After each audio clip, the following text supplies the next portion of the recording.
but I don't think it's more exercise because I do the shopping. Let's say yesterday, okay, was it yesterday or the day before?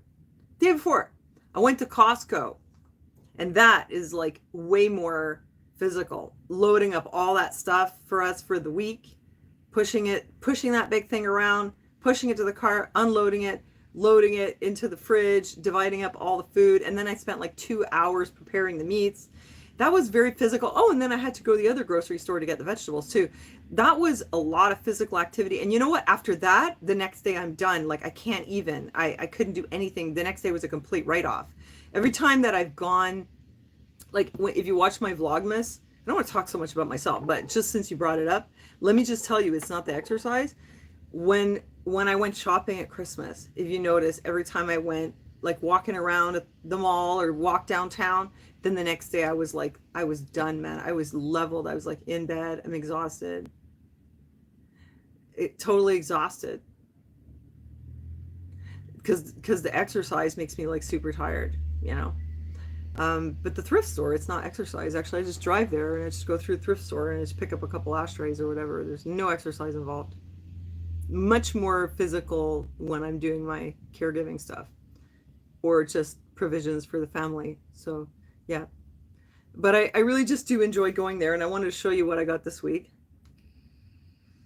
Oh yeah, so what I sold was the ring and the thermos. I went back to the thrift store and I made a donation, right? Because I do donate a lot of stuff too. I don't like sell everything. A lot of things you just can't sell. I found this. These are really cute. How do you take out a root canal? You take out the tooth. That's it. GTO. You pull the tooth. And then you either leave it empty or you put an implant. I was going to pull one of them and get an implant, but it's $3,500.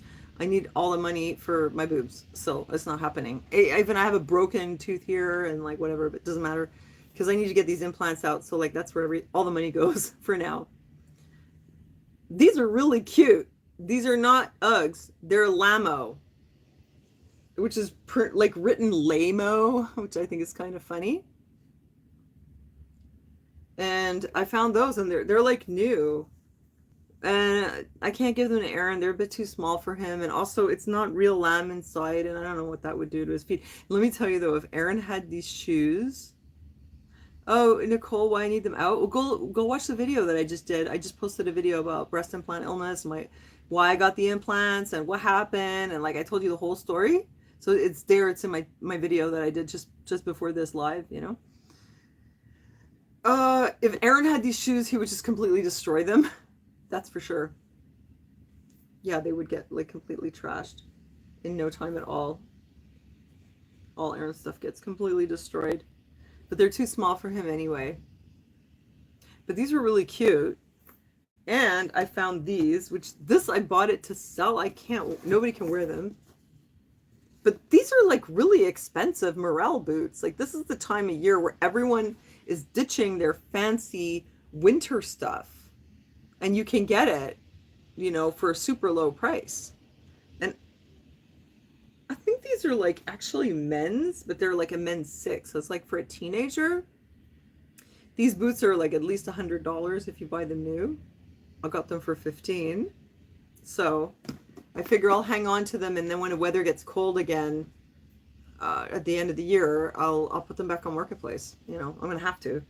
I wouldn't normally do that, right? But if you think about it, that's a good idea. If you buy like out of season stuff when it's really low, and then you keep it. What do you think? Keep it, sell it next winter. I'm gonna try it because I have these and I have the Pajar boots that I got for $15 also. So those are really good. And then I found this. I couldn't resist because they're Michael Kors. I did it again. I think I found the place where all the rich people dump their stuff. Making stuff, it takes a lot of time. And I did make some stuff. I made earrings and nobody bought them yet. No one has bought my earrings. I gave some to Jana for her birthday. I did it for me, for my creativity, like for hobby. And if somebody wants to buy them, that's great. But so far they haven't sold, in case you're wondering. But I only put up 3 of them. But it was like, there was like no interest. Like I put them up on Marketplace and they had like no clicks. So I was like, well, okay, whatever. I will sell them though. I will find a way, but it's not going to be marketplace. So, you know. Oh, you should make furniture. That's a great idea, John. That really sells if you know how to do it. There, I see people that are selling tons of upcycled furniture on marketplace, especially if it's mid-century. That's a great idea. Anyway, I got these. They don't fit me, but I couldn't resist anyway. I just bought them to resell them at some point, make somebody else happy. They're pretty cool. And I got this. I didn't show you this yet, did I? No. This is a Kate Spade bag. I actually found one. Oh yeah, redoing furniture is absolutely work. Just like being a carpenter is work. Being a cabinet maker is work. Yeah, that's all. It's all work, you know. And curating vintage clothing is also work. Trust me. You know what? If you don't think it's work, you should try it. You'll see how much work goes into that. Yeah, to like curate the collection, to know what things are, know the value, invest your money into it, create like a catalog online. You need an eye, you need experience, you need to know what you're doing. To be able to create like a curated collection, it does take some skills, and it's work, you know. Well, look, the alternative here, okay, because people complain about resellers, but here's the alternative. You go to the thrift store, you go and you look, and you know what? If let's say you like a particular thing like mid-century glassware, go and look. You're going to spend a lot of time because these things they're not always there. That's why they call it occasion. It's chance. Like I found a vintage orange toolbox metal from the 70s. That is not something you find every day. So if somebody likes 1970s stuff, they'll find a store that specializes in it. That's what all those stores do. You know, every single antique store, where do you think they got their stuff? Antique stores are resellers. That's what they are. They buy it from somebody from estate sale or lawn sale or whatever, and they resell it. But nobody complains about people having antique stores. They don't go, oh, look, they should have just, you know, not bought it so that someone could buy it for that cheap price from whoever was selling it. But the antique store dealer, the reseller, is giving a lot of money to those people that are just selling off their stuff. So it's a service for them. And then the people who want antiques, they know where to go. You know what I'm saying? It's a bit like the whole thing of like saying that people who do YouTube or who write for online publications are not really working. Okay, you do it and tell me it's not work, you know? It's a bit this mentality of like, you're only a journalist or you're only working if you work for some company, like for legacy media, you know? Not if you work for yourself, not if it's independent, not if it's on YouTube, you know what I mean? People have this, I'd heard that a lot back in the day. They're like, why don't you get a job? It's like, well, why don't you make a YouTube channel and run it properly and tell me if you don't think that that's a job, and then get back to me, you know? Plus I already have a job. There's only so much job, you know, working for someone else that I can do though. First of all, with my health issues, plus I'm a caregiver, so I'm pretty busy. I'm not a superhuman, you know, that's what it comes down to. So I have to find things that I can do. Sally-Ann, pricing is like retail pricing. It is, it's really high, I know. Yeah. Yeah, it's pretty high, but you know,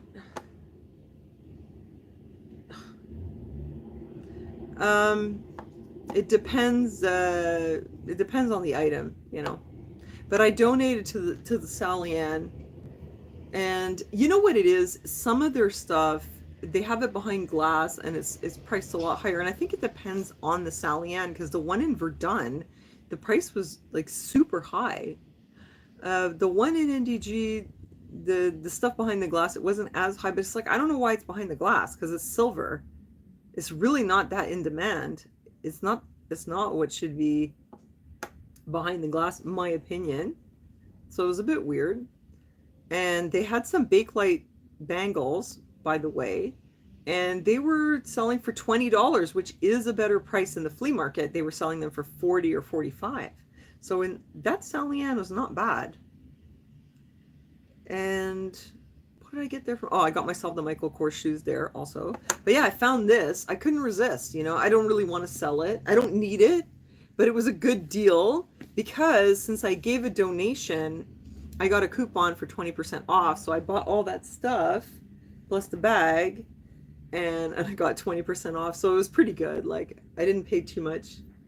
It's Kate Spade, you guys. But it's really cute. I love the color. For now, I just want to keep it. But I mean, because I love this brand and I was like, oh, I wish I could find that. I see it on Poshmark, but they charge a fortune for it. Bag like this would be $200 on Poshmark. It's like a $450 bag, right? I don't need it, but whatever. Gotta live a little. I didn't pay that much for it. So it's suede inside. There's dollar store bags in there. Hold on. Like, it's old, it's a bit stained, and it's vintage. I paid $40. See, the ticket's still there. $39.99. No, it doesn't have shoulder straps. It's kind of weird. It really doesn't, and it never did. There's nowhere to put them. And this is not my style because I'm like forgetful, and I get overwhelmed when I'm carrying things and I forget what I'm doing. I was always like that. So I'm not a good handbag person. But I don't know. I've lived a life of austerity, I guess you could say, other than the fancy vacations. That's like the only time. The rest of the time, you guys know how I live. You see my apartment.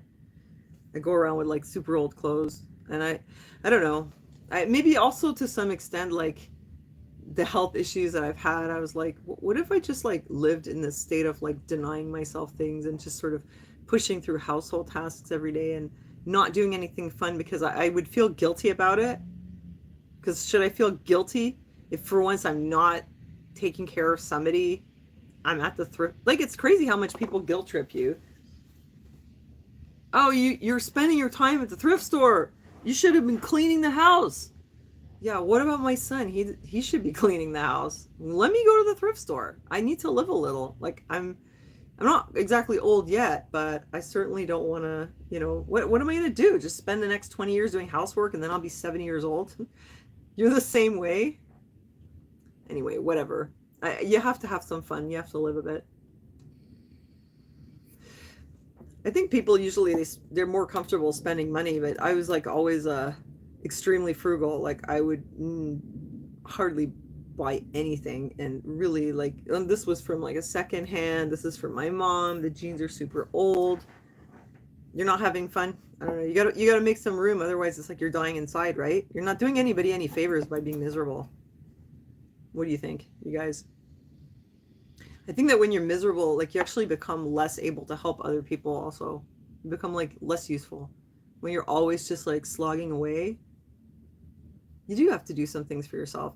And people, when they say to women, oh, you got to take care of yourself, and they're thinking hair, go get your hair done, or you take a bath. But a bath, yeah, I could take a bath anytime. It's not going to solve my problem. I needed to do something that makes me feel more alive. That doesn't include travel, because this year I won't be able to. But last year was like my big bonanza retirement travel, but this year no travel. So travel to the thrift store. So the crazy thing was I made $65 and then I spent $65 at the thrift store. But it's like I didn't lose anything, right? I bought something, I sold it, I traded it for that. I feel like it's okay. It's not like I'm racking up huge expenses. I don't think. You see all the receipts there? But it seems like I sell just enough that it covered what I paid, And sometimes I think, well, I'm going to have to stop buying things in the thrift store. But I realized, you know what? I don't think so, because actually I really just enjoy it. And yesterday, like I was saying, I reorganized my mother's sewing kit, which was very old and it was broken. I took all the junk out, and I do some sewing, right? I do a lot of mending and stuff. So yeah, I reinvested GTO. Well, I figure, look, I might get the bag for free basically if I sell all the boots. Like if I sell these boots for $40 in the fall, that means I make $25, which is more than half what I paid for the bag. And these ones, they cost like 100, no, maybe 80 when you buy them. I don't know, maybe I can sell them for 30. So I make $20. So I figure like whatever, it's okay. You didn't know I vaped? Yeah, I do. I do now, that's for sure. Um, so yeah, service manuals for what? Having fun and feeling guilty about it, selfish.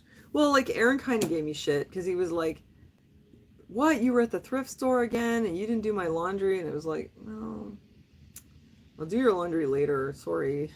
Yeah, I went to the thrift store. It's true. But it's because I'm a domestic slave. I really am. Like, all I do is cook and clean and, like, take care of people. And it's never enough. Like, there's always more. Except for, like, when I do YouTube. Most of the time, it's like, I'm supposed to just cook and clean. And they don't do anything. Like, Gunnar doesn't do anything to help. It's a whole big thing to just get him to take the garbage out. I'm hoping it gets better. I heard that teenagers are bad. I think mine's particularly bad with this. So... Well, I wouldn't say I'm whipped. I mean, I have some kind of a physical problem. Like I have chronic fatigue syndrome, but I wouldn't say I'm whipped. If I was whipped, then when stuff like that happened with Marketplace, I wouldn't be like staying up all night to like create a business account and make catalogs, and I wouldn't catalog my stuff on Poshmark. I mean, clearly my spirit is not crushed. I'm just physically really like, but my spirit is so good. That hasn't changed at all. I kind of know what I need, like, I think right? Like, when you need to have some fun and divertissement to, like, refresh your mind. Excited for me to be focusing on a new skill, especially as it connects to my mother. Are you talking about the sewing? Oh, I'm really good at sewing. My mother taught me, and I think that's super cool, like, back in the old days, like, oh, I'm so proud of my thread collection. I'm a big nerd here. I have all these Gutermann threads. From my mother. Most people wouldn't care about that. Like, I was showing Gunnar, I was like, Gunnar, look at my threads. Look how many I have. These are really good. I think most people don't care. Anyone else out there like Gutermann thread? It's really the good stuff. Oh, here's one. I have a few. They're everywhere. My mom was a big sewer, but she was disorganized, man. When I looked at, well, no, these aren't wooden. These are the plastic ones. But look, this is the bomb, you guys. This is like the best thread. It's so strong. And they have little skinny ones, and this is a little skinny one, but it's so strong. You can't even break it. It's really strong. It's just the best. I have so many colors. You know what's cool about that too, though, is like sometimes when I find some things like in the thrift store or my own stuff, and I want to like refurbish it and sell it, and I can do that. Like, I can fix things and make them look like you can't even tell there was anything wrong with it, which is kind of cool. They're on sale. Yeah, I'm not buying any more because I have plenty. Like, this is like cheap dollar store thread. Wait. Oops. Let's see. Is it a cheap thread? The cheap ones? Oh yeah, see? It just breaks. These ones are the bomb. So I organized her basket. It was disorganized. She had like so much stuff in there, Hi, hardcore. Yeah, so I spent a lot of time doing that. And then Marketplace showed me that someone was selling a sewing basket. And I was like, oh my God, I need that thing. And I'm going to go and buy it. Because right now my stuff is like in a Tupperware bin, They don't break in the sewing machine. Yeah, they're really good. I'm going to buy myself the freaking sewing basket. But it's Bakelite. Hi, love. How are you? See, that's why I stay here so long. My friend was like, Sonia, why do you stay on live so long? It's too long. I was like, it's not too long, because that way people can come and show up, And give everybody a chance to show up. Yeah, I'm excited to see you too, hardcore rock star. Well, wait. Look, I'll show you my sewing basket. That's not super exciting unless you're a nerd like me. And then it's great. So this is the new and improved. Now, this isn't Tupperware, but it's like dollar store or whatever. But this was my mom's stuff. Wait, where is it? I just wanted to show you one thing. Or is it in here? No? Oh, yeah, it is. Check this out. Now, this is cool. Look, it's all this vintage stuff. That's crazy. I can't even use it. Some of this stuff is from the 50s. Look at this. What's this one? Oh, these are like little mini folding scissors. It's cool. I thought it was cool. These are, whoops, steel pins. Very old, but I think this is not as, and then like, I'll show you some of the oldest stuff I have in here. This really old, look at that. Anyway, I put all the vintage stuff in here. You know, oh my God, look at this. Look how old this is. This is super old. Colonial made, and they're still on there. Will not rust. Made in Canada. Holy crap. Oh, there's something written on the back. Let's say, secret message. Oh, it's in French. Réflexion de femme? I don't know. But anyway. Yes, as I went through the sewing basket, I found all these things. Oh, look, it's 70s patches. How cool it Maybe it's just me, the big nerd, but I like this stuff. I think it's so cool. You know what this is good for, though? I don't need it, but there are people who are very dedicated to sewing vintage style clothing. And they would use, vintage sewing notions. So probably what I'm going to do is I'm going to sell it at some point. A sewing store. Yeah, sometimes, yeah, they use it for display. So I did that. Like, this is also vintage stuff in here. So like I made these bags and I organized everything by category and I just put it here. But somebody is selling a Bakelite box. Oh, buttons. I have so many and they're all really cool. I really do love sewing. It's just I don't have the time for it. I have tried like in the past. I remember when I was really young and I learned how to sew and I was excited about it. And I made some clothes. Like I remember I made a shirt for a friend of mine. Because what I did was I'd take the shirt and I would make a pattern from an existing shirt and then just put together a new shirt. But it's a lot of time. And I realized like it's a fun hobby, but it's not something I'm going to put a lot of my time into, you know. There's only so much time I can justify for hobbies. But yeah, it's fun. There's people out there who do a lot of it though.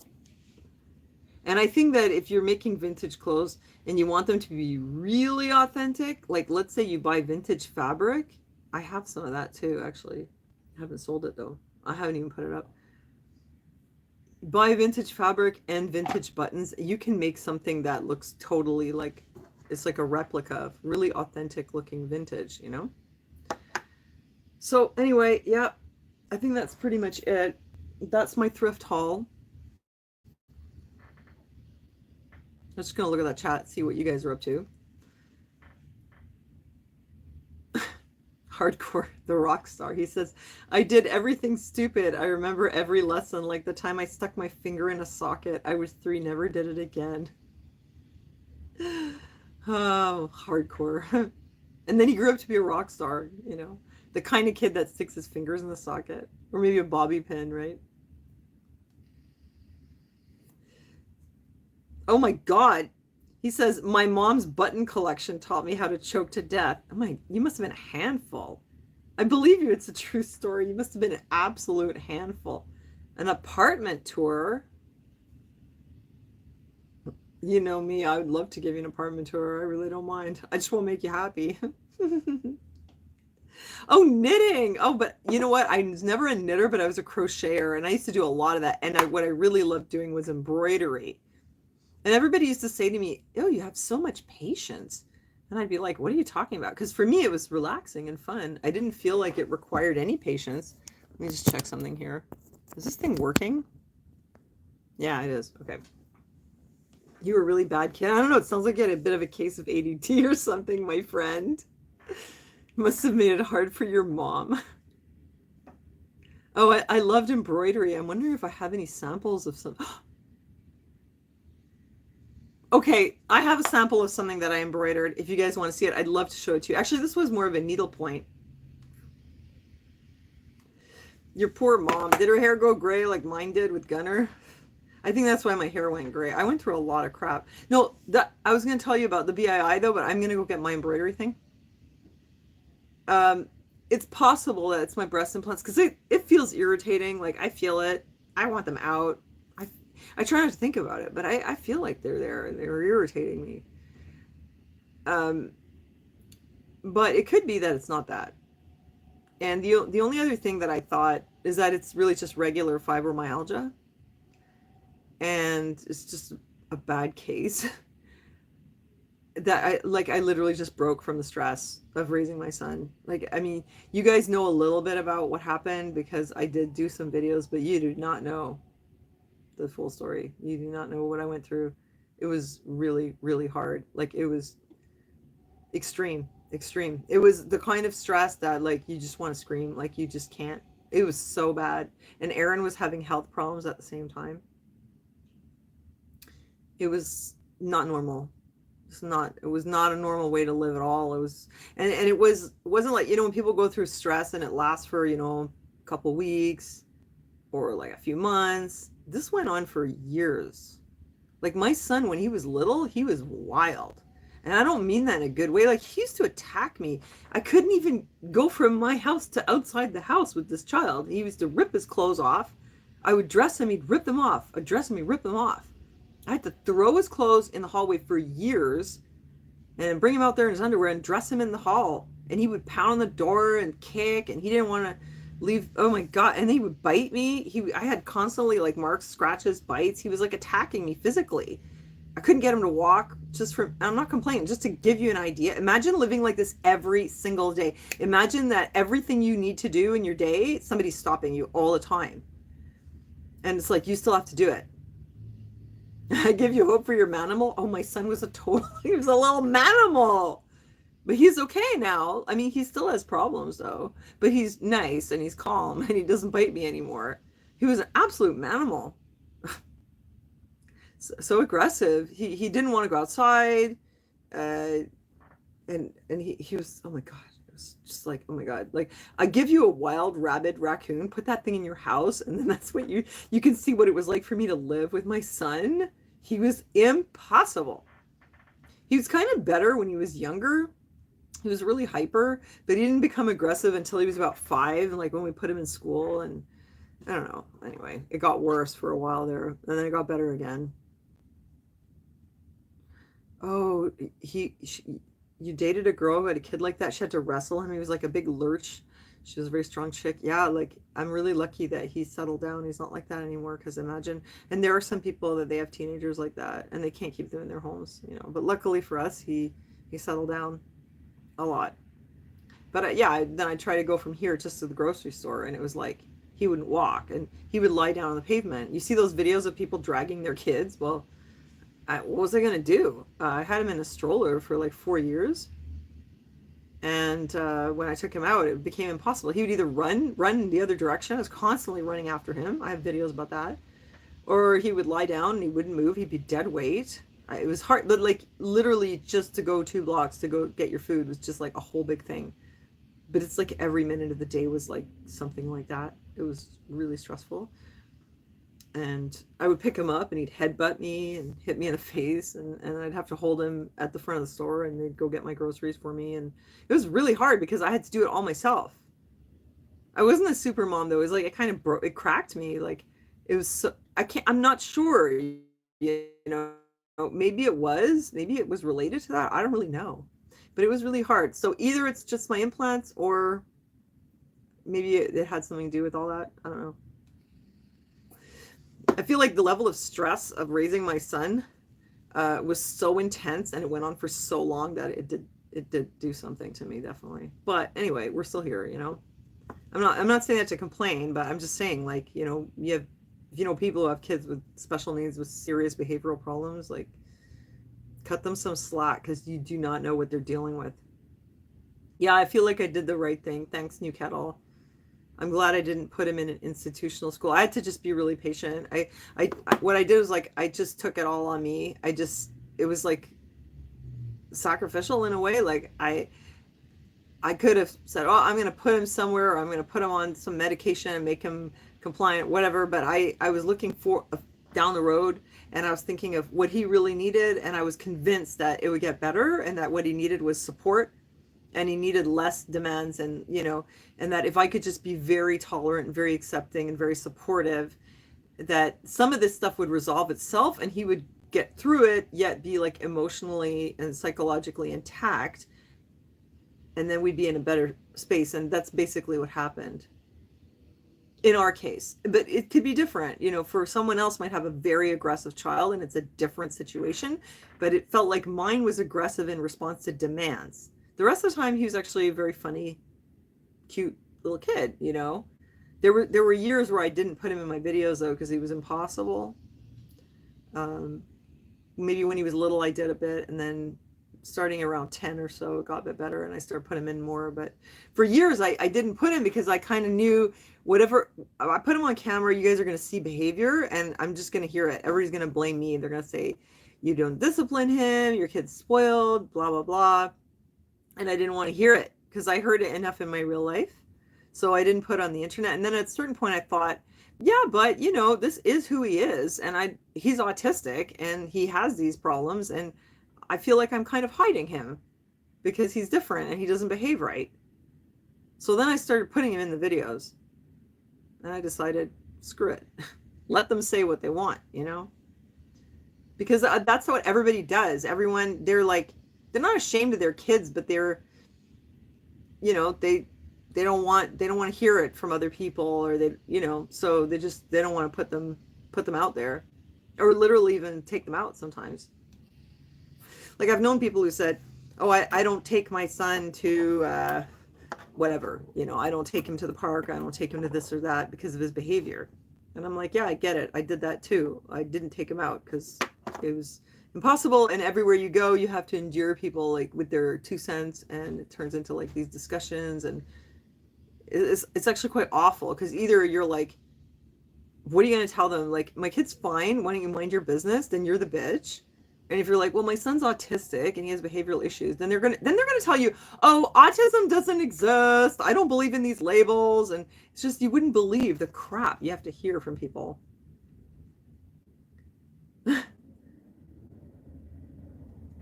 What? Gunnar in Toronto, he was shouting and refused to obey his mom, refused to go to school. Later he has to go to private tutor. Oh, hi, Babu. A lot of people, when their kids have behavior issues, they don't take them out, because the kids it's difficult, and it's really hard when you're around other people who have kids that behave, and everybody's like, you know, they think you're a bad parent, basically. That's plain and simple. Hi. Yeah, Gunnar's okay. I think he's doing really well. He just, he has trouble going to school, like, you know, and the more they pressure him, the worse it gets. Like, last semester, they're expecting him to be there every morning. He has to be there on time. If he's not there on time, they give him a detention. But it doesn't work for him, because the problem is, for him, this is like he can't handle it. So you put more stress on him, and it just gets worse. So what happened first session, he missed like a month because we were on vacation and whatever. The second session, he ended up missing like 6 weeks of school because he just couldn't handle the pressure. So first session, he was still on the honor roll, even in spite of missing all that. Second session, I don't know what happened. I don't know. I don't think his grades were very good. And this session, now the school has sort of backed off and stopped bothering us about him coming in on time. And the result is he's in there every day, but he's late. Hey, thank you, Les Déplorables. Thank you so much. Appreciate it. Oh, love, by the way, thanks for your donation last week. And I told Gunnar I'm going to put it in his bank account because that was for him playing the guitar. So thank you. Yeah, no, I didn't spoil my kid. But even now, like, he doesn't do a lot of housework, but it's like, you try and get him to do it. You do not understand. Like, you're going to stand there and coach him the whole time. It's going to take up all your time. It's going to stress you out. It's going to stress him out. And then the next time it's the same thing. Because the thing is, Gunnar can do just about anything. The problem is he doesn't have control over his mind to direct his mind onto things that he doesn't want to do. He doesn't know how to muster motivation. If the motivation is inherent to the task, he'll do it. Like when he had a field trip on Thursday, he got up early and he actually took the metro to school and he was there on time because the motivation is inherent to it. But if you try to attach motivation to a task, but no, Lucy. My rabbit, sorry. Go. Go, bunny, go. Like with kids that are neurotypical, let's say they don't want to do something, but you say if you do it, you get a popsicle, or if you do enough of this, you go to the movies on the weekend, that'll work. The reward is distant a little bit in time, or maybe it's immediate, you get a popsicle, and it'll work. But for Gunnar, it doesn't work. It never did. It has to be the task itself that's motivating. And with other kids, you could say, well, if you don't do it, then you don't get to do this or that, or you'll punish them. You have to, I don't know, rake the lawn or whatever. It won't work for Gunnar. He just won't have whatever it was. We've tried all that. And if you tell him, you have to rake the lawn, he's not going to rake the lawn anyway. I'm really not kidding. It's really like that. And everyone has tried, and it really just doesn't work. Yeah, he has a really high IQ test. He has IQ. He has like 130. No, it's not uninteresting. He actually likes it, and he's really good at it. He's really good in history and science. He loves music class. He wants to be there. He actually really wants to be there. It's like he can't handle it. He gets burnt out. Just like I get burnt out. I go shopping, and the next day I'm in bed all day. I really wanted to go to Costco, and I really wanted to do that, but it just took too much out of me. He does feel connected and accepted. He has lots of friends at school. He has lots of fun with them. He loves music class. He hangs out in the music studio on lunch hour and after school. It's not anything to do with that he doesn't want to do it. It's just, I don't know. He gets burnt out. I want to show you my embroidery though. I'm going to unplug this for a second. It's kind of weird though, like the whole thing with him and how it works. It's like some kind of a limitation. It's related to his autism. I can't understand it 100%. I relate to it a little bit, but not 100%. I was never quite like as much as he is. I could do a lot more. But you know, on that whole autism thing, like I'm what they call level 1 and he's level 2. Like he's way more like disabled than I am. Hold on a second. I'm going to see if I can find this for you. Because I would love to show it to you. I think I can find it. I'm going to get rid of some of these things here. That I need to get rid of. Okay, what's this? Where's that box? I organized this a little while ago. You guys are still with me? It's not easy with one hand. Wait, what's in here? I hope it's in here. Oh, more sewing stuff? Wait, where is it? If I can't find it, I'll just show it to you another time. Oh, look, more vintage sewing stuff. Oh my God, life is so weird. Seriously. You gotta enjoy the ride though, right? Find a way to enjoy it. You can't be miserable all the time. I think you would love to see this embroidery thing that I did, but where is it? I thought it was in here. No, that's not it. Well, it used to be in that box. I might have moved it. You know, sometimes I try to like reorganize and clean up, and the result is I really can't find anything. I don't know. What did I do with it? My place is so small too, though. It's like it's not easy because like if I want to find something, I have to like pull everything out because I don't have enough like space where I can have things like put away and then you just pull the drawer out or just pull the box. Like there's the box that's in here. See, I can't pull it out because the thing is too small. So then if I want to look for something, I have to pull out all the contents. Oh, I found it! Oh my God, that was totally worth it. Okay, I'll show it to you. Can you see me okay in here? Wait, let me have a hit first. Is the lighting okay or is it blurry? Yeah? How many square feet? Oh my God, I don't know, not very many. I'll show you the apartment for a second if you want. Here, okay, here's this is a needlepoint that I did, which I really love. It's from a medieval pattern. It's like pea flowers. Pretty cool, huh?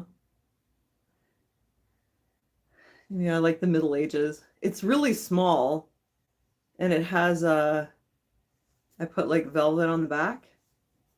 Of course, I never use it. Let me know what you think. Okay, so I've got strawberries on there. It's beautiful, isn't it? Yeah, I made this when I was young. I used to do a lot of embroidery and needlepoint and stuff like that. I thought this was really cool. It was from a pattern from the Middle Ages. And I thought that was pretty cool that you could like recreate something from the Middle Ages. And it's been sitting in my cupboard for, oh, I don't know, 25 years. But I wouldn't want to get rid of it. Uh-oh, all the stuff's on the floor now. Oh. I'm going to put it back where it was. Oh, it's just my neighbor. I thought it was Gunner. Let me just stuff my sheets back in. Yeah, it's crazy. And I was just talking to my neighbor in the laundry room earlier. My neighbors are mostly Indian, so they're all super friendly. Like to them, it's normal for people to talk to each other. It's not like here where you're a big weirdo if you talk to your neighbors. And we were talking about the apartments, our building and everything. I was telling her, like, when I moved in, it was only $200 more for an extra room. And at the time, I was so poor, I was like, I couldn't afford it. I really couldn't. Because I was on maternity leave, and my mat leave pay was $950 a month, and my apartment was $925. I literally had just enough to cover my rent. So I couldn't take the other one. But it's too bad because now those apartments are like $2,000 and I would never be able to move out of here and there. I'm like stuck in here. How do I turn it around? You guys want to see my apartment? It's a total disaster right now. No, my neighbors are great. Oh, and she said to me, like everyone else, they come to Quebec because the education is cheap here and then they leave, they go to Ontario because there's no opportunities here. And the French is a huge obstacle. Okay, I'll show you my apartment just quickly if you want to see it. All right, there's my entrance. That's the mess I just made. This is going to the thrift store, this over here. That's my fancy mirror that I inherited. Oh, yeah, with neighbors, they talk a lot. My Indian neighbors, yeah, they're very chatty. Here's my kitchen. It's a total disaster. Because I did my marinades. Yeah, I made marinades. Today I made banana bread. Chocolate banana bread.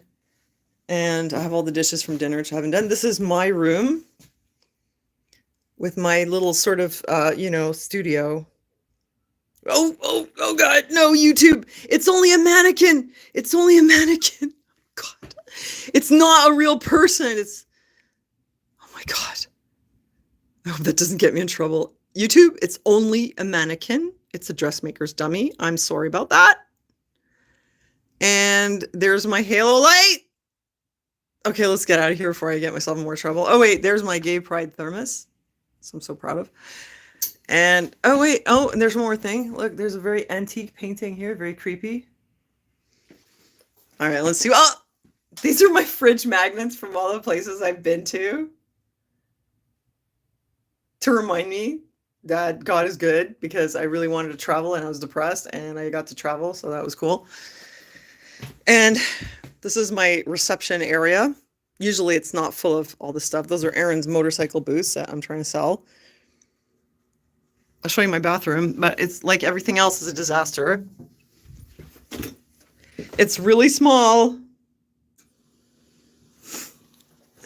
And oh, look, here are some really fancy paintings that I inherited. I give them to the auction house, sell them. No, I can't do that. This one, it's got a hole in it. And here's my living room. My boho living room. And it's a big mess because I was organizing a sewing basket, and there's our dinner dishes. And yeah, this is like where I keep all my fancy stuff from the thrift store. And up there also some thrift store things. And my rabbits are here. And oh my God, look how cute. Oh, hey guys. Hey guys, are you friends? Oh my God, it's just too cute. Look how sweet they are. I love it. They're friends. Oh, you guys are so cute together. That's Mo, of course. And he's with his girlfriend. Oh, and look at that. They're all cuddled up together. Because they were like not getting along, and then at one point they made friends. And then they started fighting again when I had Mouse over Christmas. And look at them now. Look at them. They're in love again. Oh, you're welcome, love. That's so cute. I want you to just enjoy the cuteness. This is the best. Rabbits in love. Yeah, they were fighting when Mouse was here. I don't know. Maybe Rosebud got jealous. Something wasn't right. And then they were at each other's throats for a while. So then she had to be in the box when he was out. And that made it harder for everyone. But when they're good friends like this and they can be together, that's cool because they can be out together at the same time. And then I can put them away together and let the babies, their kids, out together. And that way they all get more time, free range. Oh, they're so sweet. Oh, I'm glad you guys made up. Oh, you're so floppy. You're good friends. That's really sweet. That made my day. Okay, here are the other ones. They're right here. Hey, guys. These guys are really sweet, too. I'll open it so you can see them. Sorry about this mess. Man, I'm sorry these guys make a big mess. I just cleaned it yesterday, and it's a mess again. Sorry about that. Didn't mean to offend your sensibilities. Hi. These guys are very, very sweet. I'm going this way. You guys good friends? Yeah, these are good little buddies. The sweetest creatures on earth. I always say God's sweetest and gentlest creatures. They're so sweet. They need some time out of the box, though. They've been in here way too long. You guys are sweet. I love you. This is Snow. And there's my piano. Yeah, that's their offspring. Yeah. See these lovebirds here? Hi, guys. Hi, guys. Yeah, those are their kids. And then this is Gunner's room in here. And I keep cleaning it, and it keeps ending up like this. It's not his fault. It's all my fault. That's all stuff that I have to get rid of. So, what can you do? Like, it is really small, as you see. I'll flip it around again. There's a painting I did of my mother.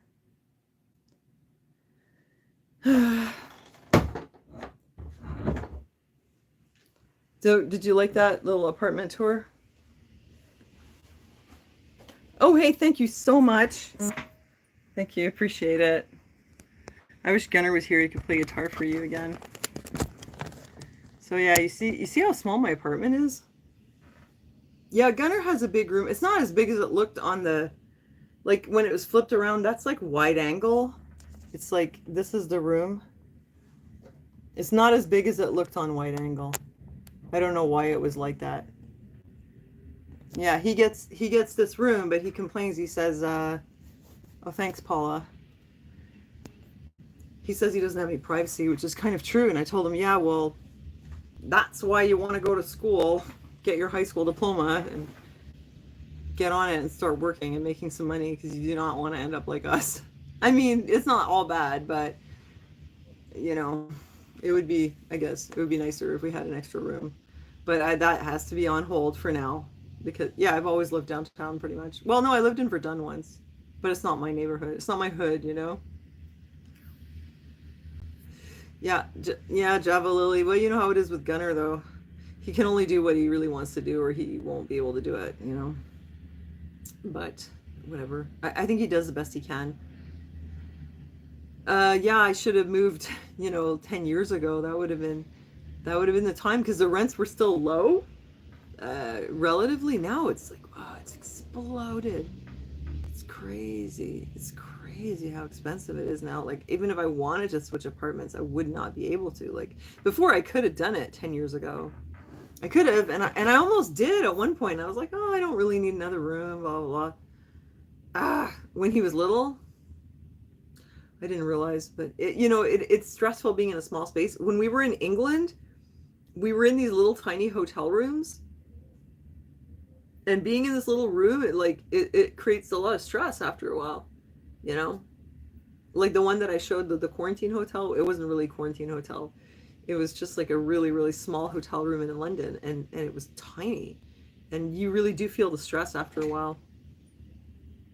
Oh, you mortgage free. Wow. Well, congrats. You own a home? That's great. Oh, you grew up in NDG, Zoe. Oh, no kidding. Where do you live now? Babu, I pay like 1100. Well, I pay 1260 with the parking actually, so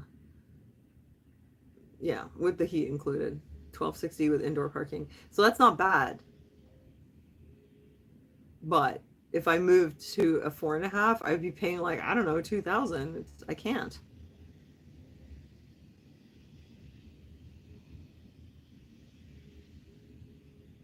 Want to live in a tour bus?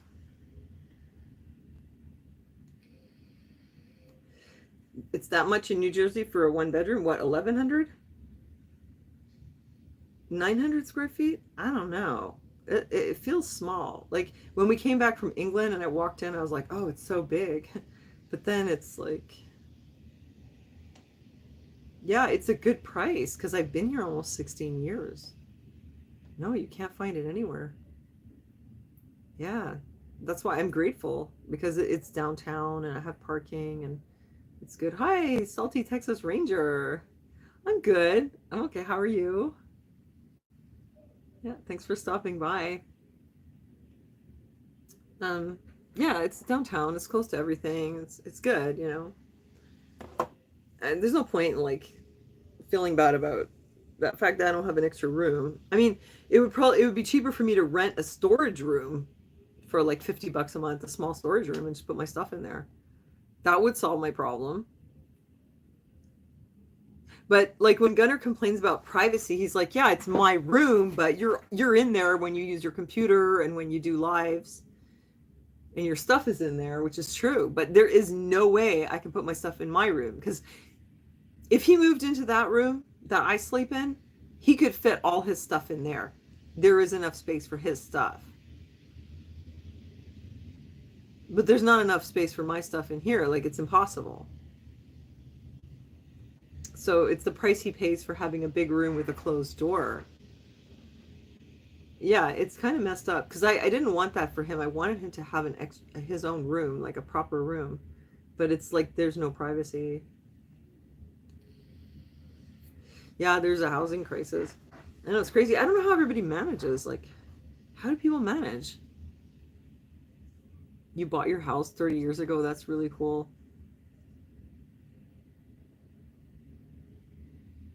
Yeah, you would sell it for like $1 million now, Natalie. Yeah, that's really cool. I wanted to buy a house 30 years ago and I asked my dad if he could help me make a down payment. He was against it. He said that it would cost that like then when you have repairs, you have to pay all this money and he said, "Oh, and if you miss a payment, you lose your house." And I just ended up paying rent for the next 30 years. If Gunnar wanted it, I would have done it. I would do it if I had the money. I need to get rich, you guys. I need the money. Like Anita, like coming up with all these cockamamie schemes for making money. And I went to the thrift store and I bought some winter boots. And yeah, I know it's almost summer now, but I could sell them next year. You know? And I'm going to get myself on all the platforms and I'm going to sell all my junk on the internet. Well, I figure if I put enough junk out there, something's going to have to sell. Also, I'm going to buy a lottery ticket. I was going to do that. Buy a lottery ticket live. Have Anita do it. Well, once I get my lip injections, then I'm going to make a lot of money as a sugar baby. Yeah. Yeah, I know. Like, life is hard, eh? Like, times are tight. You gotta have fun. You gotta do something to feel alive. There's no point in being miserable all the time. Just being in the daily grind. That's why I keep going to the thrift store. Because it's fun. I don't want you guys to think that it's like I'm miserable because I'm in pain and I'm tired all the time. Let me tell you though, like seeing you guys on here, like it really, I'm so happy to see you. I know you guys all by your usernames at this point. I love to see you in the chat. I know your personalities, your sense of humor. It's awesome. I hope you guys feel like you get to know each other too.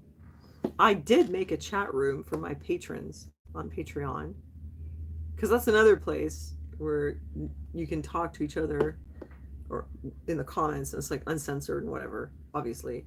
But nobody uses the chat room. I really wanted to get it going, but it's not happening. They're always on YouTube. I hope I don't have problems because my mannequin was underdressed. It's only a mannequin. That can't be against the thing. I don't think so. It's not nudity. That would be ridiculous. If they make it adults only, 18 only because of an undressed doll. What do children do when they get a doll? First thing they do is undress it. You don't really talk to anyone. You don't see actual people anymore. It's very strange. Is that because of the pandemic? I think it kind of like programmed people a bit. What, Salty? He says OMG.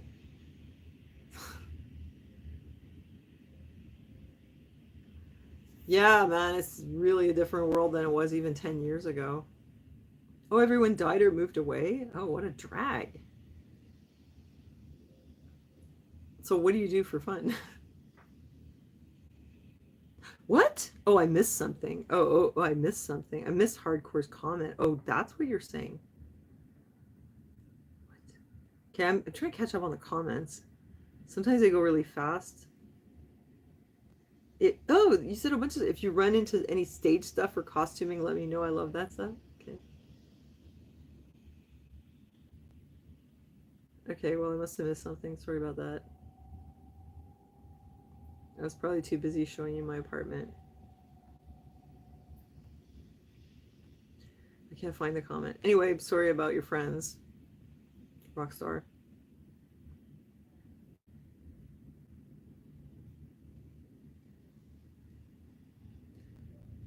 Well, my circle of friends hasn't shrunk. I think the people that I was friends with, a lot of them were people that are like-minded, like me. And the whole pandemic thing just brought us closer, if anything, because like we all went through it together. And I keep meeting new people. You got to get out there to meet people. I mean, if you meet enough of them, you will make friends with some of them eventually. Like my friend that dropped me around Christmas that I was really upset about. I totally got over that. And I was like, yeah, she probably had some kind of problem and it's probably better anyway, but whatever, I just felt bad. Like I was so invested with her. I really loved her a lot, but it's done, it's over. But I have a new friend now and she's really into thrifting. So you got to get out there. You do meet people. You're very shy, really. And you're a musician. Oh, salty, you have? Oh, you see, I was lucky that way because my friends were on the same side of that fence as me, you know? Most of them, except for like Jana, but she's very open-minded. She's still a libertarian. She just made different choices than me, which is fine. Oh, you lost touch with your friends when you left Facebook. Yeah, it's weird because people say, "Oh, Facebook, I hate it." But you know, yeah, it's the new way people stay in touch. You really do. If I wasn't on Facebook and I wasn't seeing like what all these people that I know are doing, I'd probably forget about quite a few of them, and I'd have to like call them all the time or text them. It's just a different world. You hardly ever meet anyone you want around. Yeah, well, me too, you know. But now and then, you meet enough people, and eventually you do find somebody. Like my friend Isabel. I went to my friend's wife's art vernissage, and I met Isabel there, and now we're thrifting buddies. Oh, you met them at the Salian, and oh no, that's so sad, GTO. Well, I've noticed some of my friends having problems, but like I don't say anything, but I do see some people that I know, like they're like, oh, all of a sudden, like since this year, I keep fainting and falling over and getting gashes on my face, and she's putting up a picture of the big black eye, and it's like, who knows why? I don't know. Why is that happening to you? People having health problems, yeah. But we don't know why. And I don't want to be that annoying person being like, well, maybe it's because of this, or maybe it's because of that. Because I have health problems too. You know, people say that to me too. So I don't like it. So I don't want to be that person. Well, Facebook, you know, yeah, like I don't like to talk to people on there and argue with them, Salty. You got kicked off Facebook, Babu? You know what? That doesn't really surprise me in a way. Because okay, like, and not to like, don't take this as an offensive way, but you're kind of critical, and like I don't know what you did on there, but you leave like really critical comments, so I don't know what you said. Or did you just like post stuff that they didn't like? Because usually that gets you banned temporarily, and then you get unbanned, and then you get banned again. What? My friend, yeah, she did. Babu.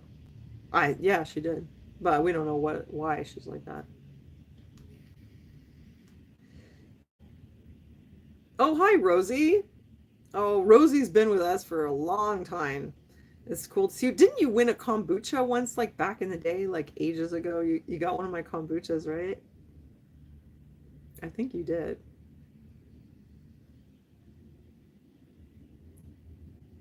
You did, eh? How's your kombucha doing? Is it still alive? That reminds me, I have some still in that same jar, but I haven't made any booch in a while. You can always grow a new one. Is it still alive though? Have you been using it? I love kombucha. You get kicked off Facebook? I don't. I don't bother. I don't say anything. I don't post anything like controversial. Why bother?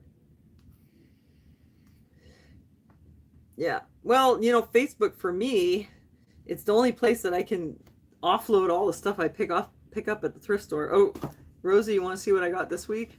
Because you missed it at the beginning. I got another pair of Michael Kors shoes for like 15 bucks.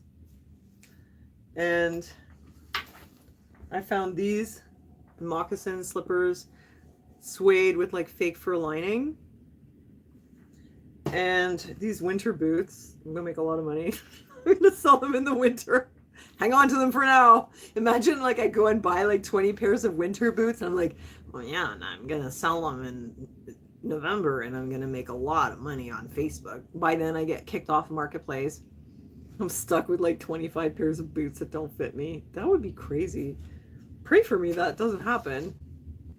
And also, I got this. It's a Kate Spade bag. Just because I really wanted it. Just because. It's green. I love it. Oh my god, you guys! I just realized something. Oh no, it's gonna be like a super long life. What? Oh my god, I sure talked for a long time. But I love to see you, and I'm happy to talk long to you guys so that you can all stop in and, you know. Oh, thank you, Dusty. Yeah, I don't like Facebook either. It's so annoying. It's so bad for the mental health. Like, there's so much crap on there. It's just garbage. I keep going on Marketplace and buying more stuff.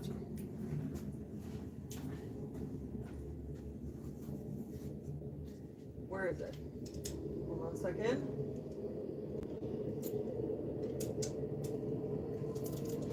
You know, if it wasn't for Marketplace, I wouldn't be buying myself a new sewing basket.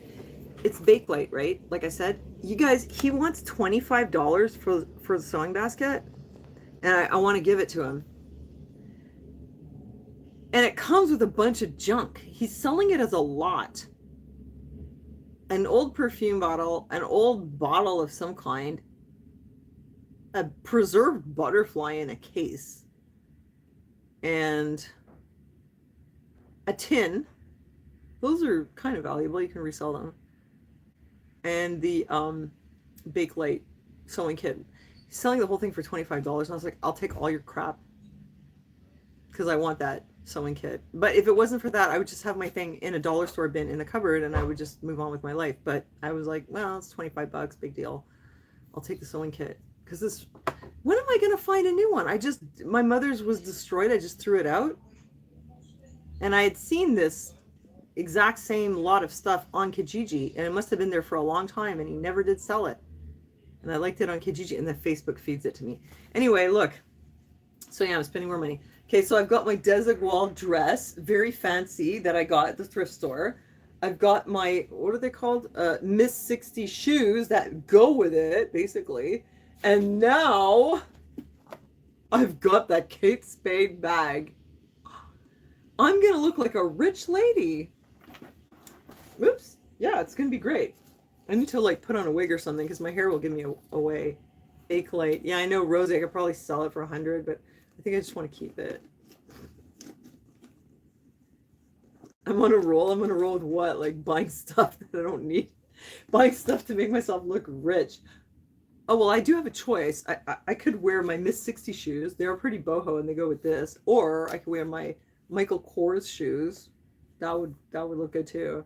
So now I'm gonna put my outfit on. I sold my the ring, you know. Yeah, it didn't fit me. So yeah, I've got this great outfit now. I'm gonna have to put it on and then go have lunch in an expensive place. I think I told you that. I was planning to do that. I think I'm just gonna put my fancy thrift store clothes on and walk around downtown and look rich. See what happens. Maybe I'll panhandle. I'll be like, excuse me, I lost my purse. Well, not this one, as clearly I still have this purse with me, but I had another one. That one had my wallet in it. I just carry this one around because it's Kate Spade. Could you spare like $5? Because I'm rich and I just lost my wallet, so you can trust me. I just need money right now. What do you think? Maybe I can make money. I don't know. Put on my really fancy clothes and go panhandling. Yeah, when it's warmer. Maybe I'll put the Anita wig. No, maybe not. I don't know. Yeah, like what if I dressed rich? I think they would look at my hair and they would right away know that I wasn't rich. Maybe if I put the wig on, they'll think I'm an old hooker. Do it. Hi, Kukum. How are you? Oh, yes. That's a good point. Oh, my gosh. GTO. What a great idea. And maybe I get Gunner to hold the camera for me. If he doesn't, like, shake it around, do the shaky camera. Yeah, that's a good idea. Film it. I don't know. Maybe they won't treat me differently. Go into, like, a fancy store. No, but they'll be like, wait, you were here yesterday and you look like a bum. Now you're back. What the hell? You know? Where'd you get all the clothes? That would be weird. I would hope it's not the same salespeople. Go in one day looking like a total bum. Yeah, I should do it, right? Oh my God, I have a rich lady coat too. Put my hair in a bun? Oh, you think that would work? Would that solve my hair problems?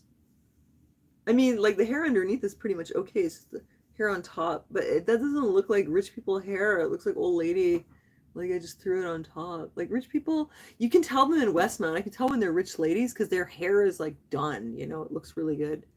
My hair looks okay in the front, but it all fell out over here. So in the back, it looks like I have a, look, see how long it is here? And look in the back. I just refuse to cut it. It's pointless. Nice earrings. You're right. You do have some nice earrings.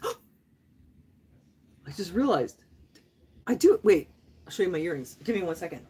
I have the earrings to go with it.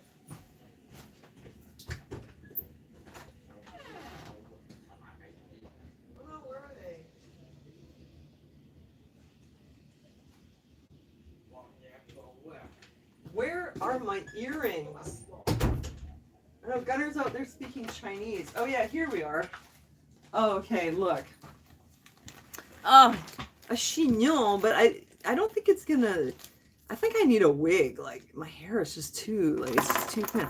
Okay, here's a choice of earrings. I do have some gold ones too, but I don't know where they are now. I have these. These are kind of cool. Like they're actually just like vintage plastic earrings. Erin really likes them a lot. I'll have to put some expensive makeup on and fake lashes.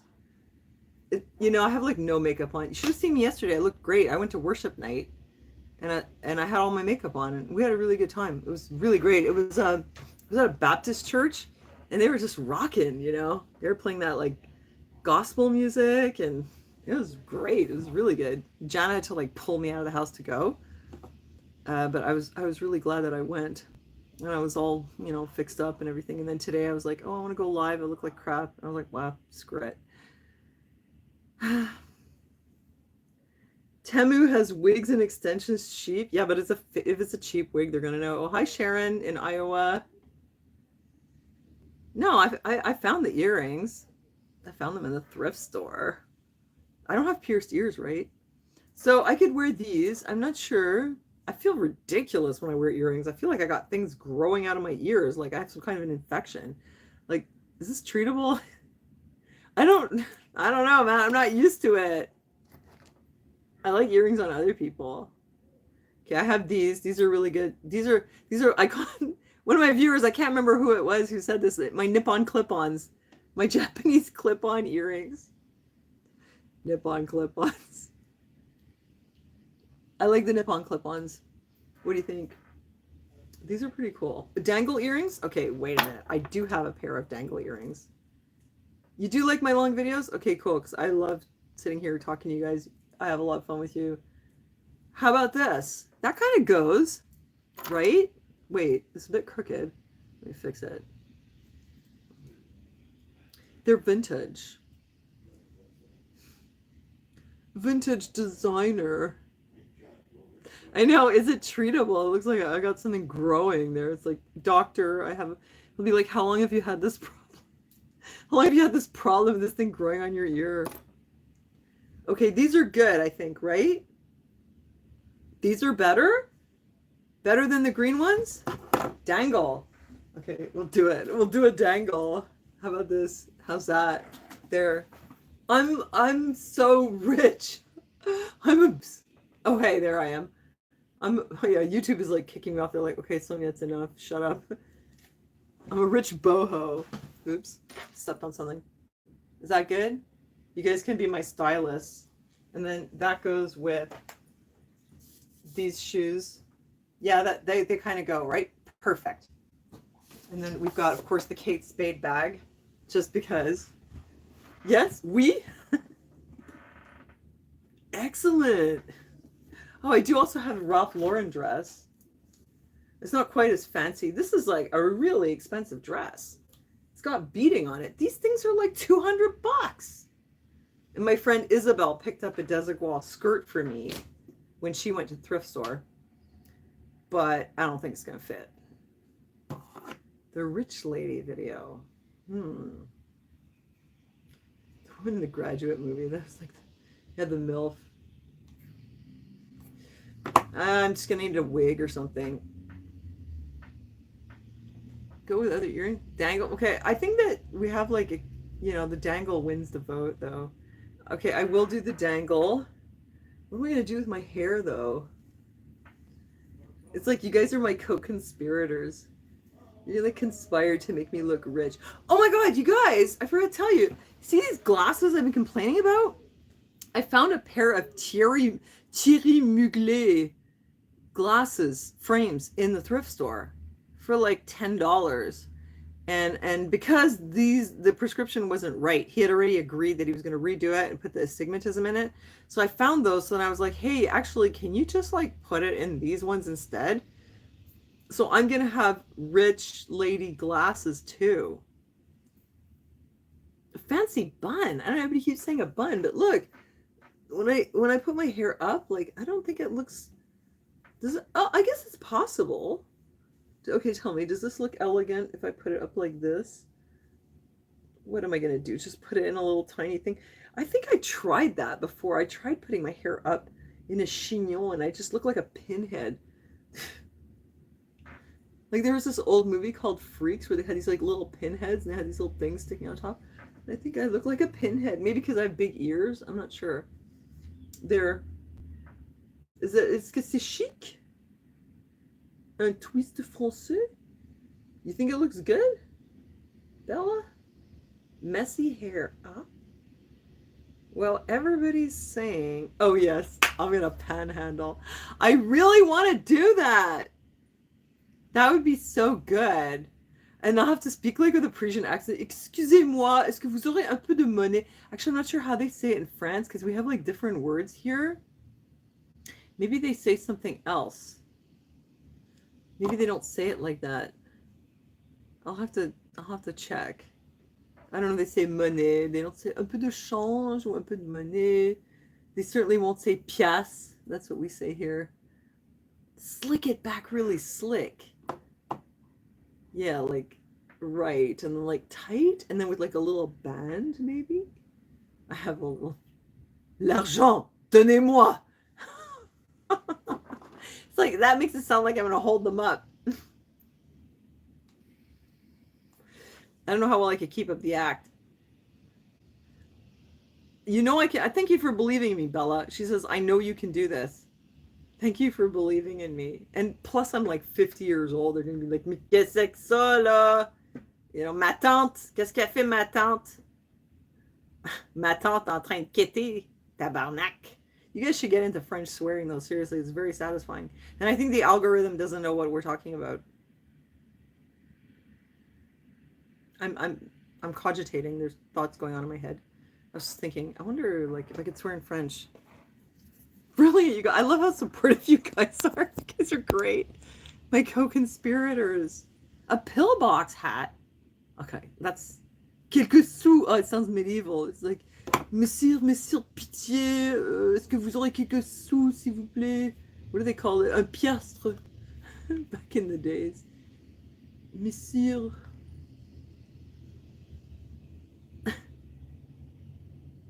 Channel Island French? No, I've never heard of it. What does it sound like? Pillbox hat. Funny you should mention that. I do have a blue one, but that's gonna, then I'm really gonna look like I've been in the tickle trunk, you know? I've got, now I feel like I want to show you my hats. I do know where it is. I could pull it up. Okay. Oh, good night, love. See you. Thanks for dropping by. Caca, c'est dommage. A huge fake diamond ring. I do have a ring with diamonds, but it's not huge and fake. Imagine I go out panhandling with a diamond ring. Then we're like, oh, sell your ring. What are you doing here? Old Norman, interesting. Channel Island French. A loose ponytail. That might work.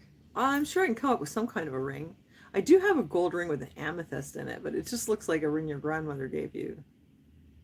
I don't have anything like super fancy. I would feel super uncomfortable walking around with a big rock. No panhandling. Yes, panhandling. No. No hat.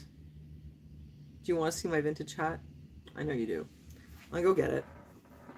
Oh, I'll bring you with me, but we'll make sure not to show Barbie's titties this time.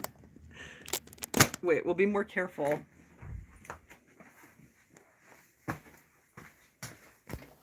I swear, if somebody ever stops in on my channel and watches one of my lives in its entirety, they're gonna be like, what the hell is going on here? Who is this weirdo? Who is this person? Okay, let's see. Oh, don't want to show Barbie's titties. I almost did it again. Man, I hope the algorithm doesn't catch on to that. I mean, the AI or whatever. Okay, my hat is here. Hold on. I'm gonna dig it up. Oh, where is it? It was here. Oh, I've got stuff everywhere. Hop, on the bed. I feel something. Oh, wait a minute. Oh, yes, it is. Okay, thank God it's there. I didn't want to have to go in a box. All right. We got a hat happening. scary. Oh. Don't want to show those titties. Those tatas. I'll show you my hat. I'm gonna have to wrap it up. Not that I want to go, but I feel like I probably should. It's like, you know, the guests who wouldn't leave. Kind of a 3-hour live. Although, you know, you guys, there are people who do like 3-hour lives. Hold on a second, let me put this back in without destroying everything. God, it's so hard. It's like a workout. My arms are tired after using that stand. Whew. There are people who do like 3, 4, 5-hour lives. They just sit here and talk to their peeps for like hours. I think they talk about stuff other than what's in their closet. I don't know. Okay. Well, I mean, I'm having fun. As long as you're having fun, it's cool. All right. Just being myself, you know. I mean, if other people are talking on their lives for 3 hours and they're talking about the world events, I don't know, man. I don't have the bandwidth for it anymore or whatever. It's all BS anyway. Just when you think you've got it figured out, you got it all wrong. That's my stewardess hat. Wait, it's got like little prongs in it. This was my mother's hat. I have suits that go with this. It's got a fascinator. Now that's more of like, but come on, you guys, doesn't that look ridiculous? They're gonna think I've got mental health problems. Oh, I get hearts for it. I get sparkly hearts. That's the hat? Really? You don't think it's a little too eccentric? A wedding. I never get invited. Any of you guys get married, just invite me, okay? Because I haven't been to enough weddings in my life. It sucks. I'm ready to go to the wedding. It's like nobody wants me. Huh? I'm kind of wondering, like, why is that? Maybe my friends, did they get married, or maybe they were all on heroin? No, I'm just kidding. They didn't have time for that kind of stuff. No, oh, I shouldn't have said that. And I'm screwed, demonetized. Oh, God, I shot myself in the foot again. Oh, I shouldn't have said that either. Now I'm really screwed. I take the video down. Let's hope I was mumbling and the AI didn't understand. No, like, how come I didn't get invited to weddings? Like, everybody goes through a phase where their friends get married and then they have babies, they have baby showers, and for some reason my entire life it's like I've never participated in these kind of social events. I'm trying to think, like, well, Laura got married, but she got married in Florida, so that's why I didn't get invited to her wedding. I did go to my friend Vera's wedding. Janie never got married, rest in peace though. Jana never got married, Jenny never got married, and Janelle never got married, and those were my good friends, and I guess only one of them got married here. I think that's what it is. My friends didn't get married. They're all, I don't want to say, well, they're not old maids, but they're all, I don't want to say spinsters either. They chose not to get married. Oh, no, wait. Well, no, Jenny, she's been in a relationship for like, I don't know, 15 years. It's just not married for some reason. Anyway, they moved to Ontario. Karen also did not get married. So that's why my friends didn't get married. That's why I didn't get invited to any weddings. That's what it was. It's not because I was uncool and they were embarrassed to have me at the wedding. Why would they do that? Yeah, you know. And I would like watch movies about people. First of all, they have a prom. I didn't have a prom. Then they have the marriage thing where like all their friends are getting married. That never happened. Then the baby showers. I went to like one in my life, I think. 2. What's next? Funerals? Let's hope I get invited to the funerals.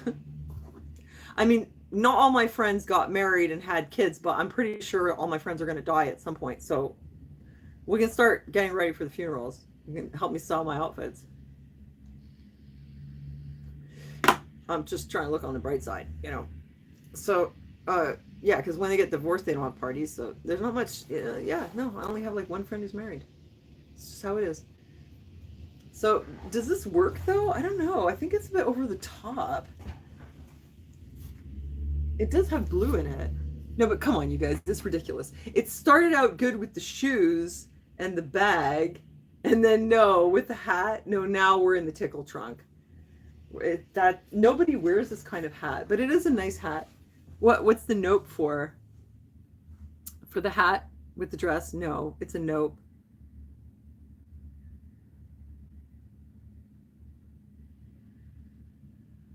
Yeah, imagine somebody's gonna show up now and be like, "What's going on in here?" A scarf. Oh yeah, maybe a scarf. Yeah, not with the hat. I think my hair looks okay down, personally. Yeah, like I never like. Not only did I not get in, there was no prom for me because my parents took me out of school before I had the prom here, and then I was in an institution place. And we had a sort of prom, but it was like institutional prom, and yeah, and then like nobody really, my friends didn't really get married. We didn't have baby showers. We didn't have any of those. Those are like milestones people have. We didn't have that. And then my son, like, he didn't get invited to birthday parties, so we didn't even have that. So it's like, come on, no wonder I'm like a super marginal person. My life, I don't even do any of those things that people do. Like, that's what everybody does, all that normal stuff. I'm just like, hobo life.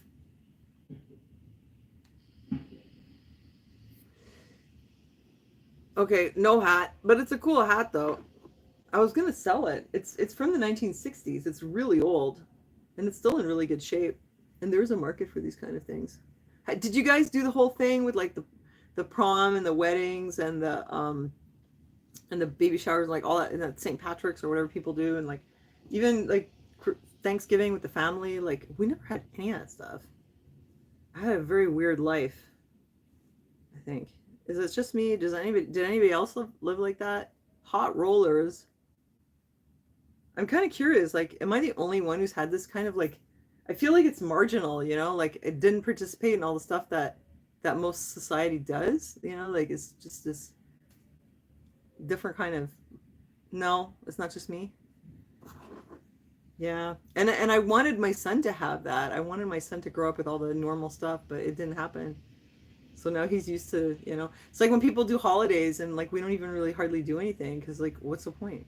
No problems, no weddings. Okay, well I feel better. I guess not just me.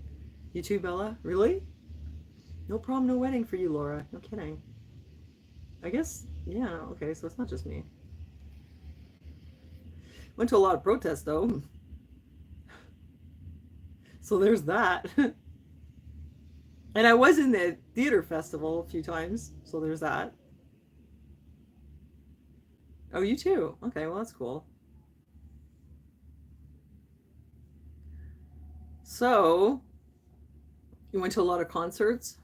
Yeah, that's. Oh, you know what? I know someone who works at one of these concert venues, and he keeps saying, uh, like when they have an event or something. Oh, a lot of you didn't have prom. No kidding. Never had a wedding. Oh, you're married though. Got married in a backyard. Hmm. Yeah, he said like he would help Gunnar get in, uh, if they if he wanted to see a show. So I'm hoping Gunnar will be able to. He needs to get out and do something. You didn't do it much either, Rosie. Eh?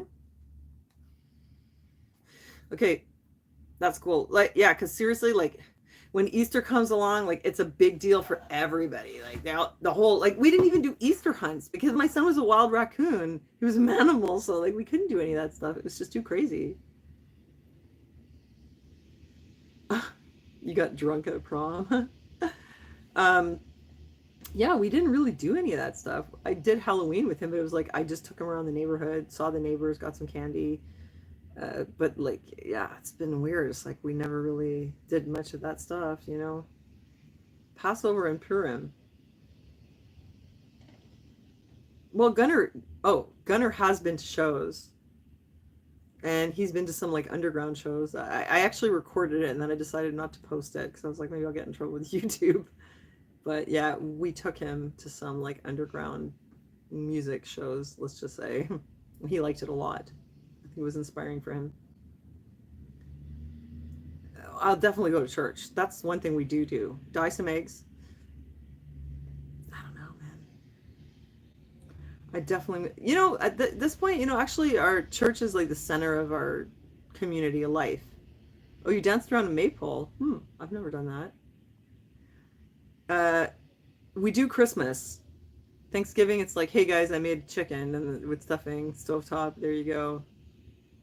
Let us give thanks, and then we just move on to whatever we were doing. But there's no like extended family involved because they never included us. So that's the thing. Like our extended family, um, They didn't invite us for holidays this whole time, so that's why. What are we gonna do? Holidays were held at their place, and we just weren't invited. So that's the reason. Which it does kind of hurt. It hurts my heart, but it is what it is. So we just continue with the hobo life and the underground parties. It was an outdoor thing, so it's not like we took them somewhere where it's like illegal to go, but it was like an underground event. And yeah, St. Patrick's, we missed it. My Jewish relatives? Well, no, because like the only relatives I had was my parents and my brother. My dad's gone, my mom's in the home, and then there's my brother and his wife and the in-laws, and one of them is passed on now too. So it's getting smaller. The church is like the center of our social life. It really is. Because they have like every month, it's like almost every month, they have one day where, yeah, we have like a social thing. I'm not sure if it's like every month or like every couple months, but we have like a dinner. Either it's a thing where you bring food and it's like a kind of, potluck, or we pay like $20 per person and they get the chicken or whatever. And sometimes it's at the pastor's house, and that is like the absolute best. Yeah. So in a way, like my son has grown up with the church being the center of his cultural center and his social center. Yeah, we're on different floors, me and Aaron, Dusty. Christmas in Germany. Oh my God. I gotta send my aunt another card. Right, I'm gonna show up at Christmas. Hallo, ich bin zurück. I came back. Oh, hi, Veg Remedy. Yeah, maybe I'll do another Vlogmas. So I guess I better wrap it up, although you guys are super fun, and it's like the most fun I've had all day. Probably like for the last 3 days, to be honest. I really enjoyed talking to you. It's been lots of fun. But I feel like I should go because it's been like super long, and I guess I should wait. What is it? Oh, we have church tomorrow. Yay!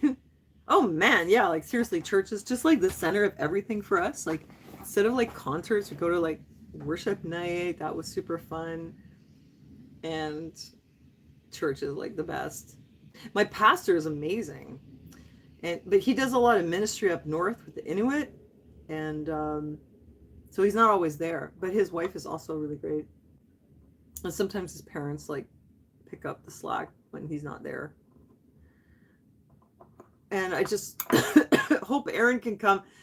Pray for Aaron that he sleeps well tonight and that he is in good shape for tomorrow, because he has not made it. Hey, Jana! Yeah, Jana. She's the one who dragged me out to worship night last night. It really was great, eh? Yeah, what was that song they did? Oh, Happy Day. That was really good. Amazing. I won't be able to come to the next one because I have my surgery like right before, but we should definitely make it a regular thing. What was I saying? Oh yeah, everybody, please pray for Aaron so he can make it to church tomorrow.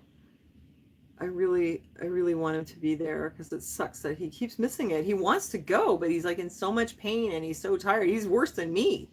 Like I talk about having pain and fatigue, but Aaron is like much worse. He's like seriously got, and they don't really, I say they can't figure out what's wrong with him, but I feel like they're not really trying, They don't know what it is. But yeah, it's hard. It's really hard for him. I feel like it's draining him, being in pain all the time. Thanks for your prayers, you guys. And thanks for stopping in tonight. See, that's why I do the super long live. Look, even Jana got to stop in. Because Justin said to me, oh, your lives are fun, but why are they so long? It's too long. Nobody's going to watch the whole thing. And I was like, yeah, it's so that everyone can stop in. Like, I give everybody a chance. They're not all going to be there at the same time. Oh, thanks for your prayers. Also, while you're at it, if you don't mind, you could pray for Aaron to not get evicted. Stupid landlord. The rent subsidy people said they sent the check, but the landlord said he didn't get it. I don't believe it. I think he got it and he just didn't cash it. Then he accuses Aaron of not paying his rent. And now he's trying to evict him because he didn't get that half of his rent that came from the subsidy. Complete BS. We did pay it. He also charged him $130 court fees and for opening the file, whatever, and the bailiff. But it was not Aaron's fault. It was the rent subsidy people that. But they said that they sent the check. So it's really, really weird. It seems like the landlord just genuinely just got it and didn't cash it. It's so malicious. And when I complained to secretary, she gave me shit for slandering her boss. I was like, what are you talking about? Like, I'm complaining about the customer service. That's hardly slander. It's so crazy. Oh my God. Yeah. No, it's insane. It's really insane. Pray for me to win the lottery. And thanks for your support on Patreon, because that helps. And also, I'm setting up my online retail empire. So there's that. So look, when I set up my boutique on Facebook, what this means is, if you're like, it's not going to work for everybody, because if you're not on Facebook, it won't work. But if you're already on Facebook, I could share my listings to my Facebook page. So if there's anything you want, you can message me. Like when you want to buy something, yeah, Elga's Bazaar. So you want to buy something, you message me on Facebook, and then I just send you to my PayPal or whatever. Something like that. I don't know. I'm still working on it, but that's mainly so I can't get kicked off of Marketplace. Yeah, I know it's Canadian Marketplace, but yeah. Anyway, I don't know. I think it's okay. We'll figure it out. Let's pray for us. I pray for you guys too. Thanks so much for joining me. I'm going to miss you. I'll see you in a live soon, though, and I will have a video up about when I took Gunnar to the hospital, and I'll show you what that's like. Empty hospital, but you can't get an appointment because they're so busy, so I don't know. Go figure. Okay, thanks, you guys. Have a good night. Love you. God bless. I'll see you soon. Bye.